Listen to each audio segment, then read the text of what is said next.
மிக துல்லியமாக கணிக்கப்பட்ட உங்களுடைய ராசி பலன்களை உடனுக்குடன் தெரிந்து கொள்ள நம்ம தமிழ் ஹாரோஸ்கோப் சேனலை சப்ஸ்கிரைப் பண்ணிக்கோங்க. மறக்காமல் பக்கத்தில் இருக்கிற பெல் பட்டனை டச் பண்ணி ஆல் அப்படின்ற ஆப்ஷன் வரும், அதை அழுத்திக்கோங்க. அப்போதான் நம்ம போடுற வீடியோக்கள் உங்களுக்கு வந்து கொண்டே இருக்கும். மனிதராய் பிறந்த ஒவ்வொருவருக்குமே ஆண்டவர் எழுதிய, கடவுள் எழுதிய விதிப்படிதான் அனைத்தும் நடக்கும் என்று ஜோதிட ரீதியாக சொல்வார்கள்.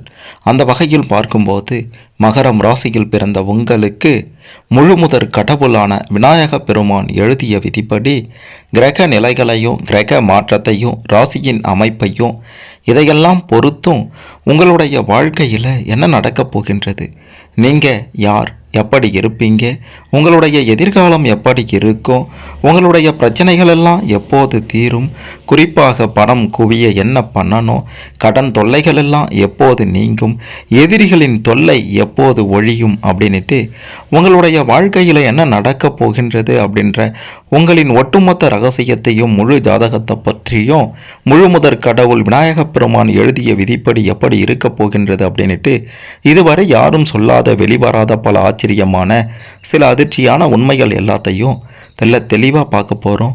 கடைசி வர பாருங்க, எல்லாமே உங்களுக்கு சிறப்பாக புரியும்.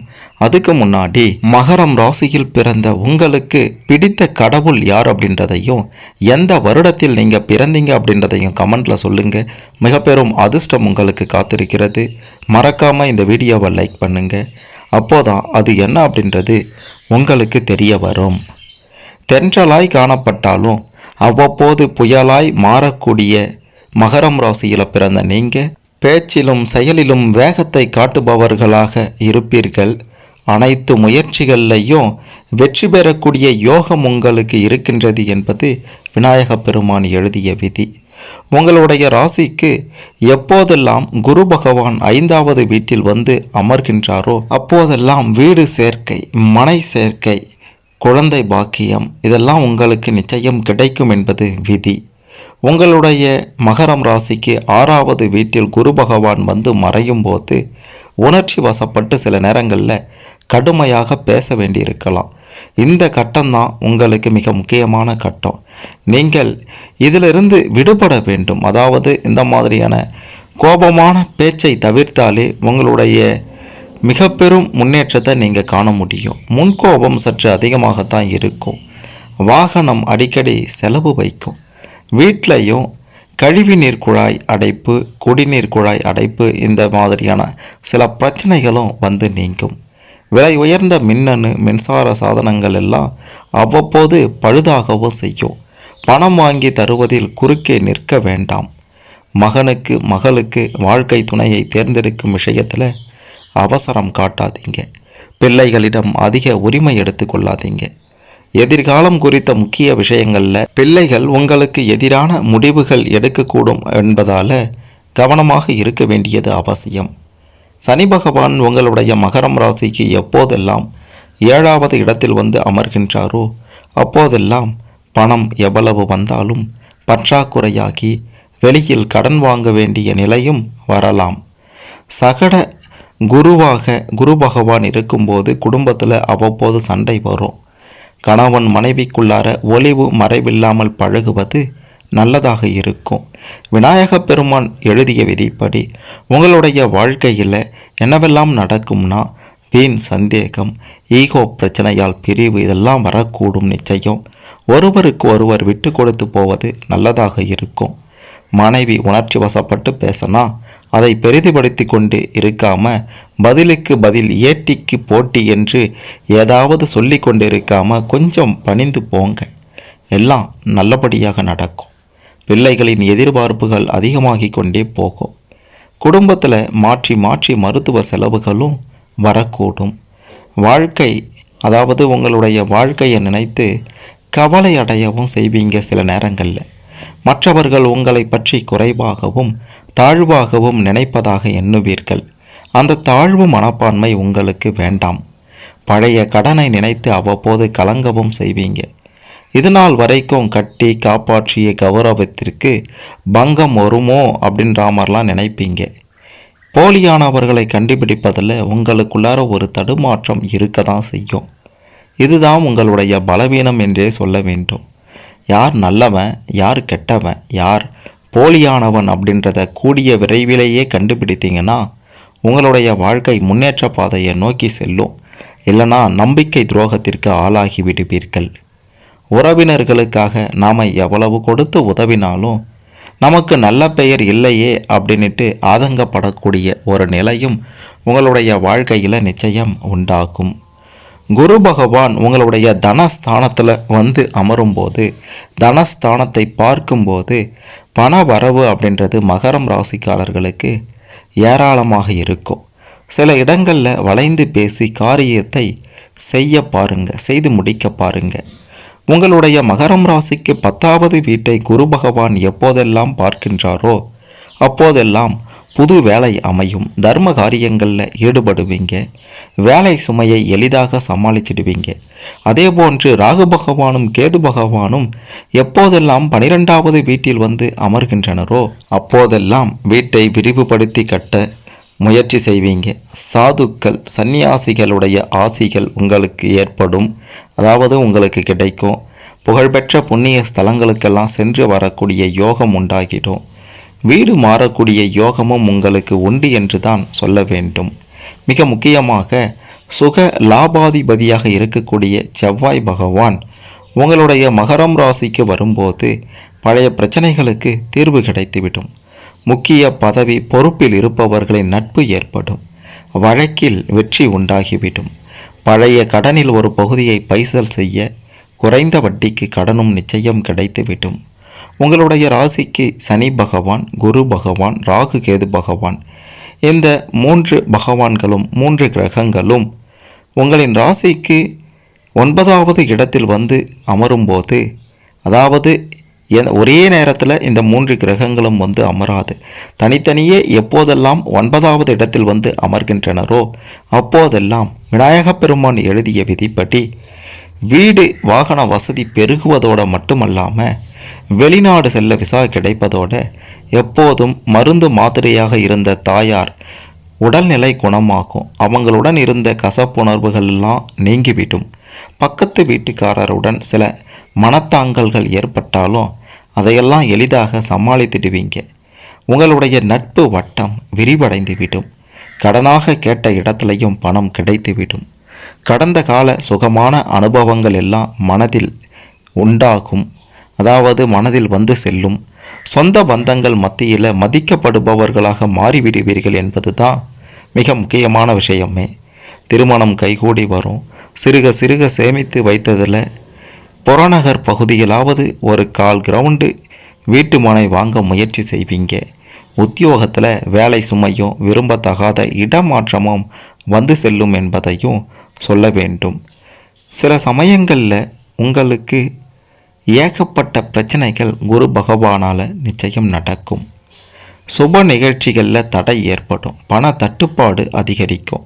பிள்ளைகளால் அலைச்சலும் செலவினங்களும் அதிகரிக்கும். வீடு கட்டுவதற்கு வங்கி கடன் தாமதமாக கிடைச்சிடும். அவ்வப்போது உணர்ச்சி வசப்படுவீங்க. யாரையும் யாருக்கும் சிபாரிசு செய்யாதீங்க. பணம், விலை உயர்ந்த நகையை கவனமாக கையாள வேண்டியது அவசியம். அரசு செலுத்த வேண்டிய வரிகளில் தாமதம் வேண்டாம். அதாவது அரசுக்கு நீங்கள் செலுத்த வேண்டிய வரிகளில் தாமதம் வேண்டாம். இளைய சகோதர வகையில் உதவிகள் கிடைச்சிடும். சொத்து வகையில் வழக்கு வந்து நீங்கிவிடும். இப்படி பல மோசமான சம்பவங்களும் குரு பகவானால் நிகழக்கூடும். அந்த மாதிரியான நேரத்தில் குரு பகவானுக்கு அர்ச்சனை செய்து வந்தாலே போதும், அல்லது குரு பகவானை மனதில் நினைத்து வழிபட்டாலே போதும், நல்லது நடக்கும். குரு பகவானால் ஏற்பட்ட பிரச்சனைகளுக்கு தீர்வு கிடைக்கும் என்றே சொல்ல வேண்டும். மிக முக்கியமாக சனி பகவான் ஒவ்வொரு வருடத்திலையும் சில மாதங்கள் அல்லது சில நாட்கள் வக்ரகதியில் இருப்பார். அது சனி வக்ர பயிற்சின்னு சொல்லுவாங்க. அந்த மாதிரியான நேரத்தில் விநாயகப் பெருமான் எழுதிய விதியின்படி என்ன நடக்கும்னா, தடைப்பட்ட வேலைகள் எல்லாம் நிச்சயம் முடியும். நீண்ட நாள் ஆசைகள் எல்லாம் நிறைவேறும்.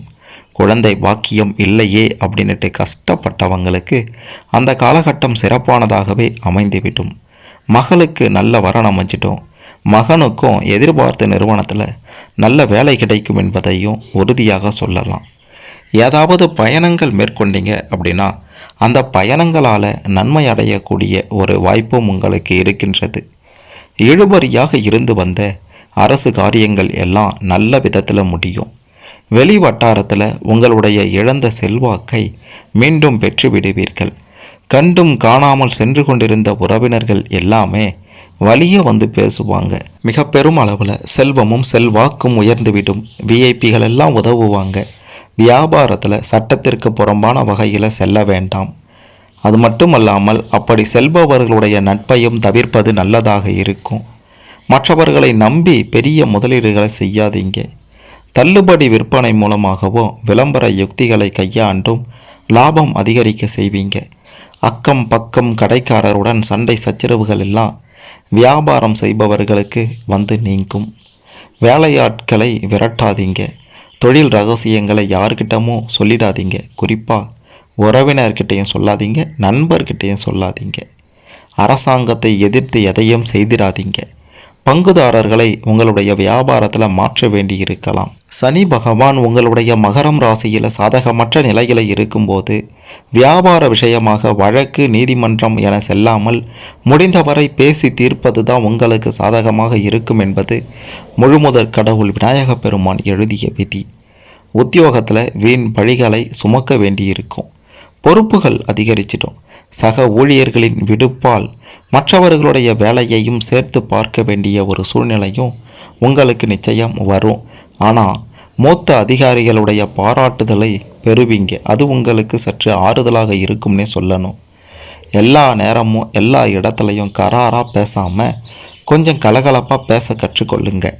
அலுவலகம் சம்பந்தமாக வெளிநாடோ வெளி மாநிலமோ வெளியூரோ செல்ல வேண்டியிருக்கும். இதனால் சற்று அலைச்சல்கள் அதிகமாக இருந்தாலும் மிக பெரும் அளவில் லாபத்தை பார்ப்பீங்க. சம்பள பாக்கியை கூட போராடி பெற்று விடுவீர்கள். பதவி உயர்வு தாமதமாகத்தான் இருக்கும். கன்னி பெண்களாக இருந்தீங்கன்னா பெற்றோரை எப்பவும் பகைத்து கொள்ளாதீங்க. காதல் சிறப்பாக இருக்கும். காதல் உறவு அதாவது கசந்து தான் அதன் பிறகு இனிக்கும்னு கூட சொல்லலாம். நல்லவர்களுடைய நட்பு கிடைச்சிட்டோம். நேர்முக தேர்வில் போராடி வெற்றி பெற்று புது வேலையில் அமருவீங்க. திருமணம் சற்று தாமதமாக முடிந்தாலும் உங்களுக்கு வரக்கூடிய வாழ்க்கை துணை சிறப்பானவராக இருப்பார் என்பதையும் சொல்லியே ஆக வேண்டும். மாணவ மாணவிகளாக இருந்தீங்கன்னா விளையாடும் போது உங்களுக்கு காயம் ஏற்பட வாய்ப்புகள் இருக்கின்றது என்பதனால் விளையாட்டில் கவனமாக இருக்க வேண்டியது மிக மிக அவசியம். உயர்கல்வி படிக்கும் மாணவர்கள் கூடுதல் கவனம் செலுத்தி படியுங்க. விடைகளையும் எழுதி பாருங்க. நண்பர்களுடன் மனஸ்தாபங்கள் ஏற்படலாம். வீண் வாக்குவாதங்களை தவிர்ப்பது நல்லதாக இருக்கும். அரசியல் ரீதியாக இருந்தீங்க அப்படின்னா உங்களுடைய பெயரை சிலர் தவறாக பயன்படுத்த வாய்ப்புகள் மிக மிக அதிகம். எதிர்காலத்துலேயும் சரி, நிகழ்காலத்துலேயும் சரி. அரசியலில் இருந்தீங்க அப்படின்னாலே உங்களுடைய பெயரை தவறாக பயன்படுத்துவதோடு மட்டுமல்லாமல் உங்களை மட்டம் தட்டவும் நினைப்பாங்க. சாதாரண ஒரு தொண்டனாகவே இருந்தாலும் சரி, உங்களை கட்சியில் வளர விடாதபடி சிலர் உங்களை சூழ்ந்து கொண்டிருப்பாங்க. நண்பர் போலவே இருப்பான், ஆனால் அவன்தான் உனக்கு முதல் எதிரியாக இருப்பான். அப்படிப்பட்டவனை சீக்கிரமாக அடையாளம் கண்டு ஒதுக்கிவிட செய்யுங்க. இல்லைனா பெரும் பிரச்சனை உங்களுக்கு தான் என்பது முழுமுதற் கடவுளின் விதியாக இருக்கின்றது. கோஷ்டி பூசலாலையும் எதிர்கட்சியினராலையும் அலைக்கழிக்கப்படுவீங்க. விவசாயிகளாக இருந்தீங்கன்னா அகல கால் வச்சுட்டு கடன் பிரச்சனையில் சிக்கிக்கொள்ளாதீங்க. காட்டு வெள்ளாமை வீட்டிற்கு வரும் வரை எதுவும் நிலையில்லை அப்படின்றத மறந்துடாதீங்க. அதாவது நம்ம பயிர் வச்சிட்டோம், நம்ம ஒரு விவசாயம் பண்ணியிருக்கோம், இவ்வளோ வரும் அவ்வளோ வரும் அப்படின்ட்டு கடனை வாங்கிடாதீங்க. அந்த பயிர், அந்த விவசாயம் விளைந்து வீட்டிற்கு வந்தால் தான் உங்களுக்கு லாபமோ நஷ்டமோ. அது வரைக்கும் அதை நம்பி எந்த ஒரு விஷயத்தையும் உங்களால் நிச்சயம் செய்துவிட முடியாது அப்படின்றதையும் சொல்லியே ஆக வேண்டும். மொத்தத்தில் அதாவது உங்களுடைய தொழில் ரீதியாகவும் சரி, வியாபார ரீதியாகவும் சரி, வேலை தனியார் வேலையாக இருந்தாலும் சரி, அரசாங்க வேலையாக இருந்தாலும் சரி, திருமண வாழ்க்கை, குடும்பத்தின் நிலை அப்படின்ட்டு அனைத்துமே கிரக நிலைகளை பொறுத்து தான் தீர்மானிக்கப்படுகின்றது. கிரக நிலைகளில் எது எந்தெந்த கிரகங்கள் எந்தெந்த இடத்துல வரும்போது என்ன நடக்கும், ஒவ்வொரு ராசியினருக்கும் ஒவ்வொரு கடவுள் எழுதிய விதிப்படி தான் எல்லாமும் நடக்கும். அந்த வகையில் தான் விநாயகப் பெருமான் எழுதிய விதிப்படி மகரம் ராசியில் பிறந்த உங்களுக்கு உங்களுடைய கிரக நிலைகள் மாற்றம், சனி பகவான், குரு பகவான், ராகு கேது பகவான் இவங்களுடைய நிலையை பொறுத்து என்ன நடக்கும் அப்படின்ற மாதிரியான பல முக்கியமான விஷயங்களை பற்றியும் தெளிவாக புரிந்து கொண்டிருப்பீங்க. அதையும் தாண்டி மிக முக்கியமாக உங்களுடைய வாழ்க்கையில் ஏதேனும் பிரச்சனைகள், தடைகள், தாமதங்கள், சோதனைகள், வேதனைகள் அப்படின்ட்டு ஏகப்பட்ட விஷயங்கள் நடக்க தான் செய்யும். அந்த மாதிரியான நேரத்தில் நிச்சயம் பெரிய பாதிப்புகள் இருக்காது. இருந்தாலும் தெய்வ வழிபாடு, இறை வழிபாடு அப்படின்றது மிக முக்கியமானதாக இருக்கின்றது. உங்களுடைய குல தெய்வத்தையோ இஷ்ட தெய்வத்தையோ வணங்குங்க. அப்படி இல்லைனா உங்களுடைய மிக மிக மனதிற்கு நெருக்கமான கடவுள் யார் அப்படின்றத கமெண்ட்டில் சொல்லுங்கள். அதையும் தாண்டி இன்னொரு விஷயம் பார்த்தீங்கன்னா, திருச்செந்தூர் முருகப்பெருமான், திருப்பதி வெங்கடேச பெருமாள் இந்த 2 கடவுளையும் வணங்கி வந்தால் ஒரு வருடத்திற்கு ஒரு முறையாவது சென்று இந்த திருத்தலத்திற்கு கால் வைத்து விட்டு வாருங்கள். மிக முக்கியமாக விநாயகப் பெருமான் வழிபாடு, விநாயகப் பெருமான் எழுதிய விதிப்படி விநாயகப் பெருமான் வழிபாடு மிக முக்கியமானதாக இருக்கின்றது. பிள்ளையார்பட்டி விநாயகப் பெருமானையும் வழிபட்டு வாருங்கள். இந்த 3 திருத்தலங்களுக்கும் வருடத்தில் ஒரு முறையாவது சென்று அந்த திருத்தலத்தில் கால் வைத்து விட்டு வந்தால் நீங்கள் செய்த பாவ புண்ணியங்களுக்கு ஏற்ப பலன்கள் நிச்சயம் உங்களுக்கு கிடைக்கும். கடன் தொல்லைகள் விலகும், எதிரிகளின் பிரச்சனை ஒழியும், பணம் நிச்சயம் உங்களுடைய உழைப்பிற்கு ஏற்றார் போல குவியும் அப்படின்றதையும் 100% உறுதியாக சொல்லலாம். மகரம் ராசியில் பிறந்த உங்களுக்கு என்ன நடக்கும்னு தெரிந்து கொண்டிருப்பீங்க. இதில் உங்களுக்கு ஏதேனும் சந்தேகங்கள் இருந்தால் கமெண்ட்டில் சொல்லுங்கள். மறக்காமல் இந்த வீடியோவை லைக் பண்ணுங்கள், ஷேர் பண்ணுங்கள். மகரம் ராசியில் பிறந்த அனைவரும் முழுமுதற் கடவுள் விநாயகப் பெருமான் எழுதிய விதியின்படி கிரக நிலைகளை பொறுத்து, கிரக மாற்றத்தை பொறுத்து என்ன நடக்கும்னு தெரிந்து கொண்டு மகரம் ராசியில் பிறந்த அனைவரும் சிறப்பான செல்வ செழிப்பான சுகபோக ஒரு வாழ்க்கையை அமைத்து கொள்ள இந்த பதிவு நிச்சயம் உதவும்.